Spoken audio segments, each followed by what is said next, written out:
नमस्कार, मैं हूं Amod Srivastava. Amazing thought, amazing message, amazing information की दिशा में आज एक कदम और आगे। आज के इस दो चिंतन का विषय है, शिक्षा से होती है सही गलत की पहचान और कार्य बोझ नहीं बल्कि कर्तव्य होते हैं। आपको ये मेरा वीडियो अच्छा लगे तो लाइक करें, शेयर करें और लाल बटन दबाकर सब्सक्राइब अवश्य करें। साथ ही बेल आइकन दबाना बिल्कुल ना भूलें। आज के इस प्रथम चिंतन का विषय, शिक्षा से होती है सही गलत की पहचान। किसी नगर में एक संत आश्रम में रहा करते थे। संत के एक शिष्य भी उनके साथ ही रहता था। एक दिन उसने संत से पूछा कि गुरुजी, हमारे जीवन में शिक्षा का क्या महत्व है? हमारे जीवन में शिक्षा क्यों जरूरी है? संत ने कहा कि एक दिन तुम्हें खुद ही इस प्रश्न का उत्तर स्वयं मिल जाएगा। इस बात को काफी दिन बीत गए। एक रात संत शिष्य को एक पुस्तक दी और कहा कि तुम इसे कमरे में रख दो। शिष्य उस पुस्तक को लेकर गुरु के कमरे में गया। कमरे में रोशनी नहीं थी। शिष्य कमरे में गया तो उसके पैरों में कुछ एहसास हुआ। उसे लगा कि कमरे में एक सांप है। वह तुरंत दौड़कर बाहर आ गया। शिष्य ने संत को बताया कि आपके कमरे में एक सांप है। गुरु ने कहा कि तुम्हें कोई भ्रम हुआ होगा, कमरे में सांप कैसे आ सकता है?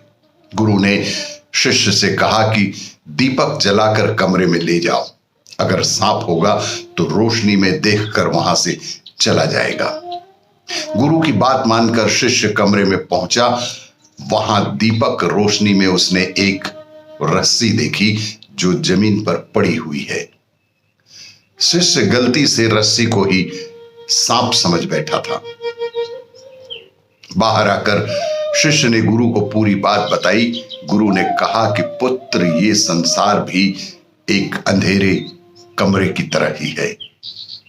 यह संपूर्ण संसार भी एक कमरे की तरह, अंधेरे कमरे की तरह है। यहां अगर हमारे साथ ज्ञान का प्रकाश नहीं होगा तो हम रस्सी को भी सांप समझते रहेंगे। अगर हम शिक्षा ग्रहण नहीं करेंगे तो इस संसार में अच्छे बुरे का, सही गलत का अंतर ही नहीं समझ सकेंगे। शिक्षा के बिना पूरे जीवन में भ्रम की स्थिति ही बनी रहेगी। इसीलिए कहते हैं कि शिक्षा से ही होती है सही और गलत की पहचान। आज के इस दूसरे चिंतन का विषय, कार्य बोझ नहीं बल्कि कर्तव्य होते हैं। एक राज्य में एक राजा राज करता था। एक वर्ष उस राज्य में भयंकर अकाल पड़ा। राजस्व में कमी ही आ गई और राजकोष खाली होने लगा।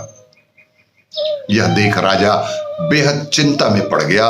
राजा ने मन में चिंता घर कर गई और वह दिन ब दिन बेकार की बातों में उलझा रहने लगा।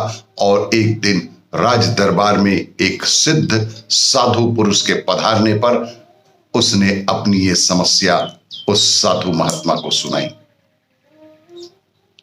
राजा ने जैसे ही अपनी समस्या साधु को बताई और उसे दूर करने के कुछ सुझाव मांगे, कुछ सहयोग मांगा, साधु बोले कि राजन, तुम्हारी चिंता की जड़ राजपाट है।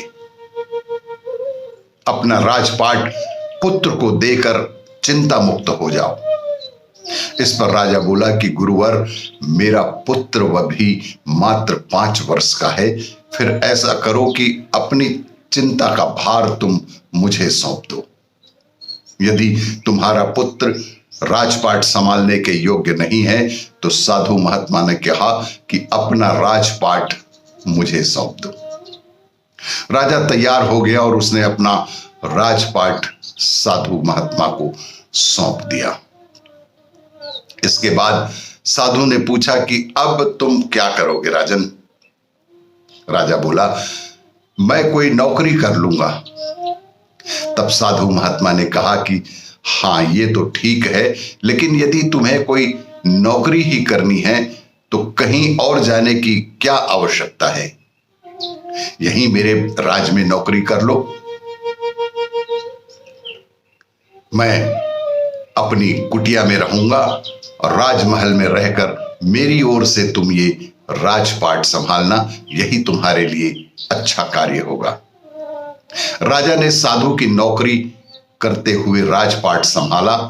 कुछ दिन बाद साधु पुनः राजमहल आए और राजा से पूछा कि तुम्हारी नींद का क्या हाल है? राजा ने कहा कि गहरी नींद सोता हूं। राजा ने प्रश्न किया कि ये परिवर्तन कैसे हुआ महात्मन?